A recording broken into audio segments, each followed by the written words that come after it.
يا أيها الذين آمنوا اركعوا واسجدوا واعبدوا ربكم وافعلوا الخير لعلكم تفلحون. السلام عليكم. شلونكم يا صبايا؟ شخباركم؟ طمنوني عنكم. بعرف رجعت لكم يعني هيك بعد غيبة طويلة. أنا اشتقت لكم كتير كتير. شلون أيامكم؟ الله يسعد هيك صباحكم ومساكم وكل أيامكم وكل أوقاتكم يا رب كل خير. طمنوني عنكم، ايش أخباركم؟ رجعت لكم في فيديو جديد، وهلا هذا أكيد الفيديو رح يعجبكم بإذن الله. هيك حلو ومنوع، وعطوني رأيكم في التعليقات، وإن شاء الله هيك بنال إعجابكم. خلونا نصلي على النبي. اللهم صل وسلم وبارك على سيدنا محمد وعلى آله وصحبه وسلم. وخلونا هيك نسمي بالرحمن ونبلش الفيديو. والله يجبر بخاطركم، هيك يجبروا بخاطري بلايكات وتعليقات ومشاهدة ممتعة. اي والله، وشوفوا الفيديو للآخر يعني، لأني عن جد الفيديو يعني بيستاهل إني واحد يشوفه.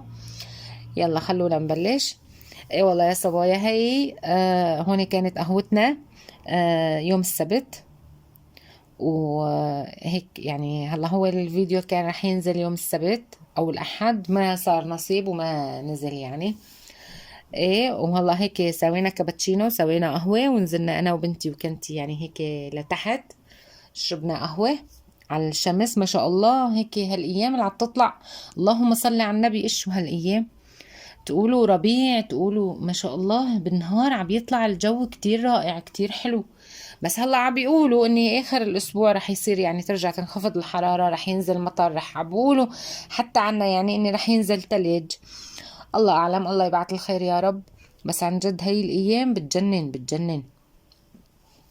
يا والله يا صبايا، هلا هيك شوفوا شلون هيك كانت الاجواء، ونزلنا هيك. هلا نحن بيركين تحت هون، والشمس ما شاء الله ما شاء الله.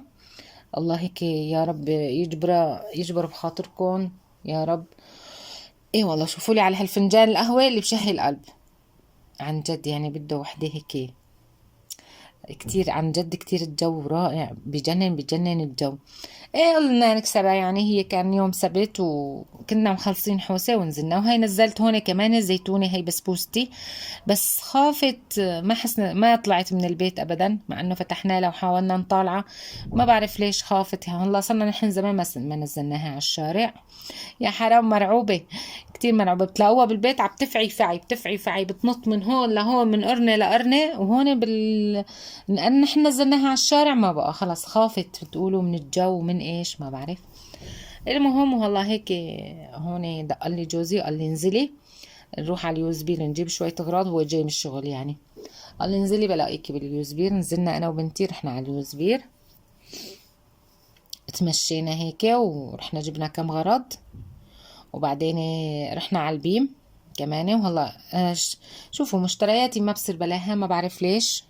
ما عندي فكرة يعني ليش بشتري الأغراض. كل ما بقول بطلت أشتري هاي الشغلة برجع بشتري.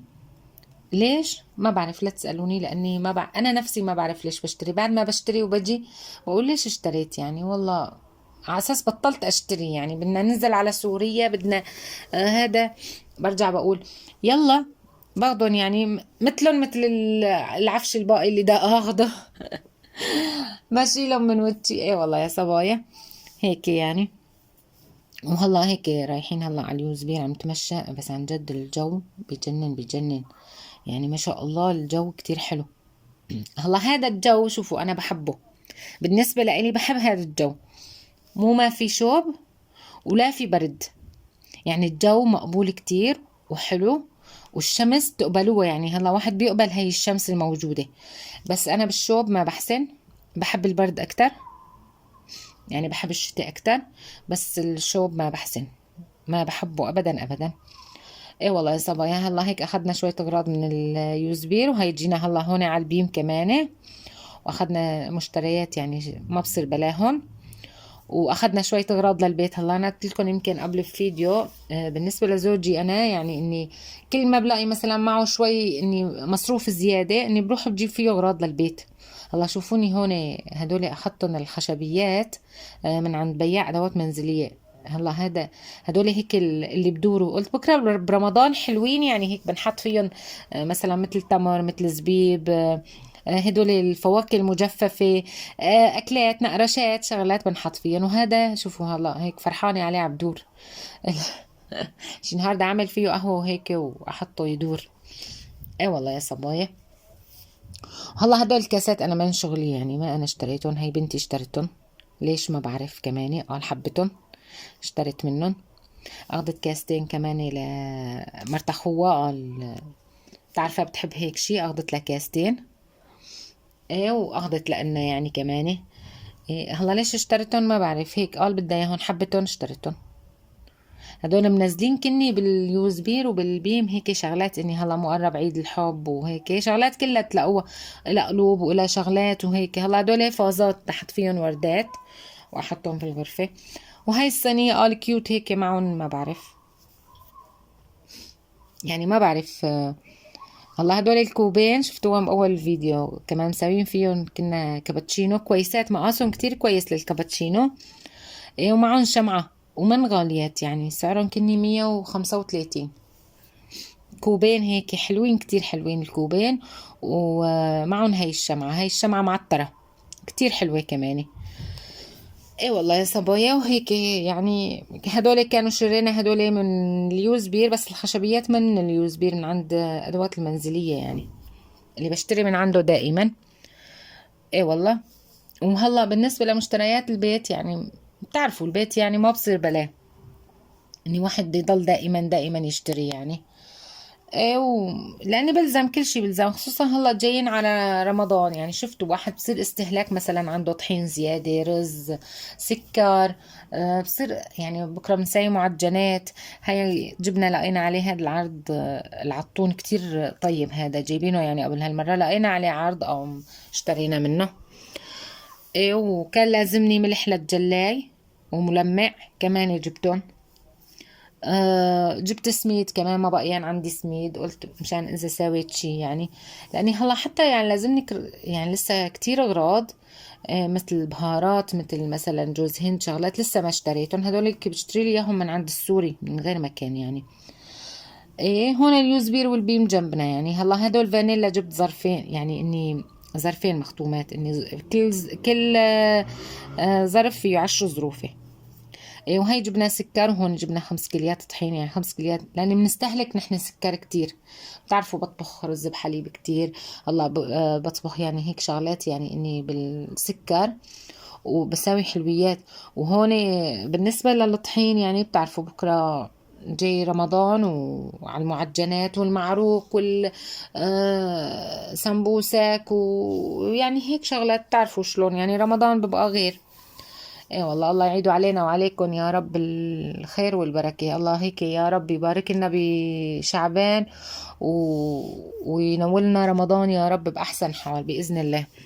ايه والله. هلا هون يا صبايا، كانت طبختنا اليوم، طبختي يعني اني عملت سبانخية.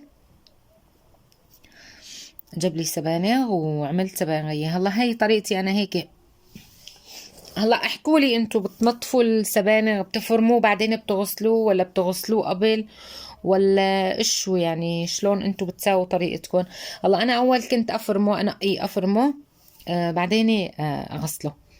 بعدين هلا هيك صار لي فتره يعني شغله يمكن 3 سنين متبعه هاي الطريقه، عم بلاقيها احسن اني بنقعه. هلا هون بنقعه بغسله يعني شغلة 5 6 وجاه. بس عن جد يا صبايا، قلت له لجوزي، قلت له يعني بالنسبة للسبانغ واحد ما يشتري وقت اللي يكون عم ينزل مطر ابدا ابدا. هلا الجو مو عم بيطلع، صار له فترة كويس اني ما في مطر وما في شيء. الله يبعث الخير يا رب. بس وقت اللي واحد بجيب السبانغ ما بكون في مطر، بخف التراب منه. انا كان يجيب لي اياه اول السبانخ وقت اللي يكون في مطر، يكون يعني هيك يكون فيه طين، على الآن فيه طين يعني التراب كتير. يا الله أضل والله ينكسر ظهري وأنا عم بغسل فيه، ويكون ها شغلة 3 كيليات 4 كيليات مو كتير يعني. بس لبين ما ينضف عيني تنشف يعني، كتير أطول فيه كتير، يعني إني هيك أغسله كتير لحتى أقدر يعني إني يطلع هالتراب منه. بس هلا جايب لي اياه، مو ما في مطر ما في شيء، نظيف عن جد نظيف. يعني هلا فيه تراب ما بيخلى الأمر يعني طبعا، وبده غسل كذا وجه يعني، وأنا كتير غسلته هون. لأني أنا مرة صارت فيني هون بتركيا، أول مرة بتصير فيني. غسلته، مع إنه غسلته كتير كتير يعني بيومه، كنت فارمته، نقيته وفرمته وغسلته. بعد ما غسلته الله لا يرويكم، غسلته على أساس نظف وهيك. جيت طبخته أحس بزحكة تراب تحت دراسي. ما حسنا ناكل الأكلة والله يعني، بيوم الله يعفي عننا يا رب هيك ويسامحنا. كبيته ما حسنا نلاقي هيك يعني عم ناكله، بس هيك في زحكة تراب تحت دراسنا، ما حسنا نكملها يعني، ما حسنا ناكل منها. بوقتها من يوم ما أخذتها قاعدة صرت أغسل فيه. قالوا لي جماعة إني غسليه يعني هو قبل ما تفرميه، اني نقعيه وغسليه. واذا بدك تغسليه غسله بعد الفرم معلش ما بأثر، بس اذا نظفتيه هو هيك احسن. وبالفعل يعني عن جد الله هون عم تشوفوني كم وجه بشيل من هالطشط لهالطشط، بنقعهم هون بشيلهم هون بحطهم بالمصفي برجع بساويهم. عن جد كتير. هلا هو ما كان كتير يعني السبانخ، ان شاء الله 3 كليات، مو كتير. بس هيك يعني عن جد كان طلع بيومه يعني كتير طيب وكتير يعني. حتى التراب يعني بأرضية الطشط يطلع هيك تراب بسيط بسيط يعني لا يذكر، بين يطلع هيك طين ووحل وهيك. يا عن جد بيومه ما بنساها، من يوم أخذت قاعدة إني وقت اللي بدي أغسل مثلا السبانخ بدي أنظفه على الآخر على الآخر يعني شيء يعني كتير. لو جرت عليه بالغسل، هلا بقولوا هن الغسل قبل الفرم احسن يعني، بقولوا بعد الفرم يعني هيك ما بعرف بروح الحديد منه شلون والله ما بعرف. المهم انا هي صرت اتبع هاي القاعدة. هلا هيك بغسله بعدين بقطع الراس تبعه يعني اني من فوق، واذا فيه شي طبعا بنقيه. هذا الحمد لله كتير كتير طلع كويس بوقتها. السبانخ جايبه لا فيه اصفر لا فيه متشرك لا فيه مزلهج، براقه ما شاء الله، وعوده يعني حتى كتير كبير. قلت له ما شاء الله هالمرة كتير كتير متوفق بالسبانخ. وعلى فكرة ها لو من على البازار ولو من عند سمان يعني، من عند بياع على السيارة بيع يعني حشائش، بيع هيك شغلات ايوه وش اسمه اشترى من عنده بوقتها. ايه وقلت له والله توفقت كتير كتير عن جد بالسبانخ، والحمد لله رب العالمين طبخته. وهلا بتشوفوا شلون طريقتي بالطبخ، وبتشوفوا تابعوا الفيديو للاخر مشان تشوفوا. ايه والله يا صبايا. هلا خلونا نحكي من هيك شوي مين نزل على سوريا من جديد. هلا بكل فيديو اكيد رح اسألكم مين نزل على سوريا، مين ناوي ينزل. هي طبعا هلا في كتير ناس عن جد عم تنزل، ويعني عم تقول الوضع صعب، خصوصا هلا يعني عن جد. هلا شفت بتابع فيديوهات، هلا ما بعرف انتم بتتابعوا، اللي بيتابع في اماني السورية وخواتها رهف ونور، هدول اللي نزلوا على سوريا، خصوصا خواتها تنتين لا اختها نور وهي التانية ما عندها قناة على اليوتيوب يعني، نزلوا على سوريا. ومن قبل هلا رهف كانت هي بسوريا، واماني من فتره يمكن رايح يصير لها سنه تقريبا نازله على سوريا. ايه يعني عم يحكوا هن بينقلوا الواقع يعني اللي هنيك. حتى في كمان يعني صبايا انا متابعتهم يعني اني بشوفهم اني وقت اللي عم يحكوا على سوريا هي من عدا يعني اني الناس اللي هون ايه والله وهلا هيك يعني اني عم يحكوا على الوضع، عم يحكوا على الغلا، عم يحكوا اني صاير غلا، صاير استغلال كتير يعني من ناحية التجار البياعين، استغلال للشعب. الله هيك يفرج علينا يا رب. يعني عن جد الشعب شلون يعني شلون بيسخى بحاله بالناس هالناس الدرويش، هالناس الفقراء، هالناس المعترة يا حسرة، الله يكون بعونه يعني. اني شلون هيك عم يسخوا فيهم في حالهم، اني بيعون هيك. اني ما بعرف ايش بدي اقولكم، ما بعرف. الله يفرج همنا وهمكم يا رب، ويفرج على بلدنا يعني. وخصوصا هلا هيك بعد ما صار عنا الحمد لله رئيس يعني اني عينوا رئيس للبلد، وإن شاء الله هيك متفائلين خير فيه بإذن الله يعني. هو أملنا يعني برب العالمين كبير. وطبعا ثانيا إني أملنا فيه يعني بما إنه هو يعني إني اللي استلم، إن شاء الله يا رب هيك بتتحسن الأحوال والأوضاع، وإن شاء الله هيك الله يردنا لبلدنا سالمين غانمين إن شاء الله، وبلدنا بتتحسن بإذن الله. هيك هلا هو شوفوا كل شيء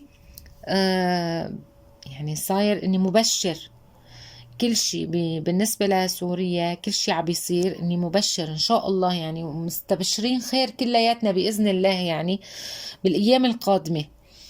بس شيء بده وقت. والناس ما بترحم بعضها، الناس خصوصا تجار هدول شلون بدي اقول لكم، تجار الازمات هدول عن جد عن جد الله هيك يا رب هو يصطفل فيهم وينتقم منهم. هو رب العالمين هو اللي اعلم بحال هالشعب واعلم بحالهم يعني. عن جد هدول تجار الازمات الله يصطفل فيهم. ايه والله يا صبايا، هلا هيك برجع بقول لكم اني هون سلقته. هلا انا بسلق السبانخ ما بحط له مي، بس بحطه هيك على الواطي وبغطيه لحاله بيدبل وبينسلق، بعدين بشيله بصفيه حتى ما بعصره. هلا هون حطيت لحمه ودهنه وبحط كزبره وثوم وبهار وملح للحمه وبقليهم، بس استووا بطب السبانخ فوقهم وبقليه، ما بعصره ابدا. هلا مو حيطب المصفي هو لحاله بصفى على تصفيته مشان ما هيك يروح كل الفوائد منه. وانا بعد هيك ايش بساوي، باخد من ميته اللي بتنزل بطبخ فيها الرز، بصير الرز هيك على خضار وبصير طعمته طيبة. هيك انا متعودة، ما بعرف مين مثلي بساوي هيك، ما بعرف انا هيك متعودة. هلا حتى هلا هالاكلتين يعني ان كان السبانخ وان كان الشيخ المحشي باخد من المرقة بطبخ الرز، بتنكه بلاقيه يعني بيطلع طيب. ما بعرف اذا حدا مثلي هيك بساوي، لا انا لحالي هيك بساوي ما بعرف. المهم يعني هاي الشغلة يعني انا متبعتها من زمان من زمان كتير يعني. ومن دون ما اتعلمها من حدا، هيك ما بعرف خطر لي مرة طبخته بمية السبانة قام طلع طيب، قمت سحبت معي. وبتلاقوا هيك تغيير شكل عن اني هيك رز ابيض.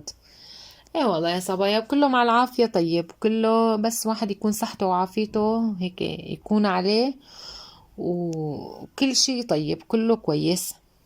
وهلا هيك هلا السبانخ أكلة طيبة عن جد ومفيدة للجسم يعني، مو بس اني طيبة، مفيدة للجسم. ايه والله يا صبايا. وهيك هلا هيك عم بتقلى يعني السبانخ وبالنسبة للموضوع يعني ان البلد الله هيك يا رب يجبرنا ويجبركن يا رب. واللي الله كتير في ناس والله عم بسمع اني خلق نزلت تندمت عن النزلة الصراحة يعني، هي نحكي الصراحة ها. في خلق كتير تندمت عن النزلة، في خلق كتير لسه مطولة بالها، في خلق كتير كانت ناوية تنزل وتراجعت اني بكير لسه خلي مثلا يصير مي على السوا كهرباء، اني هالغلا اني يستقر وضع البلد، اني من هالغلا يكافحوا هالناس اللي عم تستغل هالاستغلاليين يعني. والله ما بعرف يعني هيك هذا اللي عم بصير يعني. والله بعرف كتير ناس يعني كانت ناوية وعلى اساس خلص يعني وبدهم ينزلوا وبلشوا دي يجهزوا حالهم وهيك، بعد ما سألوا وعرفوا وشافوا وهيك لا تراجعوا وقال لا منضل هلا خلص خلونا هلا مثلا اني اكتر الناس مثلا اللي عنده مدارس لتخلص المدارس عشان ما يروحوا السنة على الاولاد، يعني صارت نص السنة هلا الفصل الثاني داوم الاولاد على المدارس. لا اذا شو اسمه اللهم صل على النبي. لا بالنسبة كمان اللي عندهم يعني اني مثلا اولاد صغار اني ليطلع الصيف ليتفجوا بما انه ما في تدفئات كتير يعني هنيك. المهم ليتحسن الحال وتستقر الاوضاع، والله هيك يختار لنا الخير إلنا وإلكم وللجميع. وهيك بوصل معكم لاخر الفيديو، والله يجبر بخاطركم وبخاطري. وهيك لا تنسوني من التعليقات، تعليقاتكم الحلوة، والمش مشتركة بالقناة تشترك، وبترككم بأمان الله وحفظه وسلامات.